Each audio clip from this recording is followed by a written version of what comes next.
गाड़ी में बैठते हैं तो उनको सबको बुला लो, लंबी लाइन बना ले, थोड़ा बीच में किसी को घुस मत देना।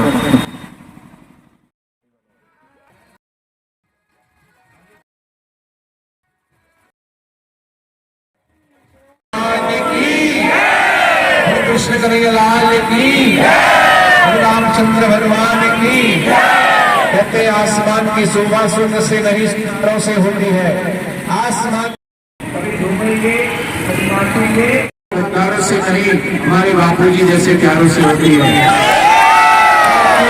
विश्व वंदनीय संत श्री आसाराम के बापूजी ने 50 वर्ष अपने जीवन काल के साधना के द्वारा आत्मज्ञान के बाद उन्होंने पूरे देश भर की परिक्रमा करते करते लाखों लाखों नहीं करोड़ों करोड़ों लोगों के जीवन को परिवर्तित किया है। 450 आश्रम, 1400 योग विधान सेवा समितियां, 21,000 बाल संस्कार केंद्र, सैकड़ों गौशालाएं, सैकड़ों गुरुकुल और करोड़ों करोड़ों साधक भक्तगण आज भी बापूजी के मार्गदर्शन में देश और संस्कृति के लिए कार्य कर रहे हैं। भले ही झूठे किस में फंसा करके साधक और भक्तों को उनसे दूर करने का प्रयास किया गया, लेकिन कहते हैं ये सदगुरु का दर है, यहाँ मनमानी नहीं होती।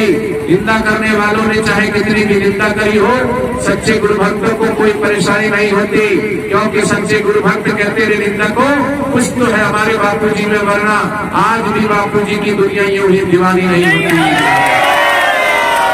आज कठुआ शहर में बापूजी के अवतरण दिवस पर ये विशाल और भव्य शोभा यात्रा निकाली जा रही है। मात्र कश्मीर जम्मू में नहीं, पूरे भारत के अंदर हर शहर हर नगर में बापूजी के भक्तों के द्वारा ये बापूजी का अवतरण दिवस, जन्म दिवस, सेवा दिवस के रूप में मनाया जाता है। अनेक प्रकार के देवी कार्य, सेवा कार्य किए जा रहे हैं। उसमें ये सुप्रचार यात्रा भी एक सेवा कार्य है। कहते हैं कबीरा दर्शन साधु के साहिब आवे याद, लेखे में वही घड़ी बाकी के दिन बाद। जैसा हम दृश्य देखते हैं वैसे ही भाव आता है। खाकी वर्दी वाले पुलिस वाले को देखो तो थाने की याद आती है, काले कोट वाले वकील को देखो तो कोर्ट कचहरी की याद आती है, सफेद कोट वाले डॉक्टर को देखो तो हॉस्पिटल की याद आती है, भक्त को देखो तो भगवान की याद आती है। कठुआ शहर में आज हरिनाम कीर्तन करते हुए भक्त झूमते नाचते जा रहे हैं। इन्हें जो देख रहे हैं उन्हें भी बापूजी की याद आ जाती है। आज यहाँ पर कीर्तन यात्रा, शोभा यात्रा निकल रही है। बापूजी का आश्रम है लखनपुर बॉर्डर के पास, वहीं से कीर्तन यात्रा चलते चलते आज विभिन्न मार्गों से होते हुए पुनः आश्रम की तरफ जाएगी। आज कुछ बहनें हैं, वो भी कुछ कहना चाहती है, क्योंकि किसी ने एक लड़की ने कुछ कह दिया और उसके कहने से जो राष्ट्र के संत हैं, जो देश की धरोहर है, ऐसे संतों को झूठे केस में फंसा करके भले ही महारत्निया हो, लेकिन बापूजी को कोई कैद नहीं कर सकता। बापूजी कोई व्यक्ति नहीं है, बापूजी संत है, बापूजी चेतना है। तो एक लड़की ने कह दिया, लेकिन करोड़ों करोड़ों बापूजी की बच्चियां हैं, उनकी भी व्यथा राष्ट्र को, देश को, संस्कृति को जो बचाने वाले संत हैं, तो ऐसी बहनों की भी आवाज सुननी चाहिए। कुछ हम सरकार से प्रार्थना करते हैं हमारे बापूजी को ये इज्जत बाहर निकाले। हमारे बापूजी गंगा से भी ज्यादा पवित्र है। हमारे बापू ने कोई बात नहीं किया। सारे देश में देखो जो बापूजी ने क्या, कोई संत नहीं आज तक नहीं किया। क्या मेरे बापू की सेवा हमारे कोई क्या आज तक कोई दुनिया के आदमी ने कौन सका। ये तो आपकी सरकार से प्रार्थना है कि हमारे बापू को जल्दी से जल्दी बाहर निकालो। हरिओम। विश्व में 4 संस्कृतियां अति प्राचीन हैं। मिस्र, यूनान और भी भारत, बहुत सारी संस्कृतियां अति प्राचीन हैं। उसमें 3 संस्कृतियां तो मिटा दी गई, लेकिन अभी एक संस्कृति ऐसी है जो अभी तक जिंदा है, वो है भारतीय संस्कृति। और भारतीय संस्कृति जिंदा क्यों है?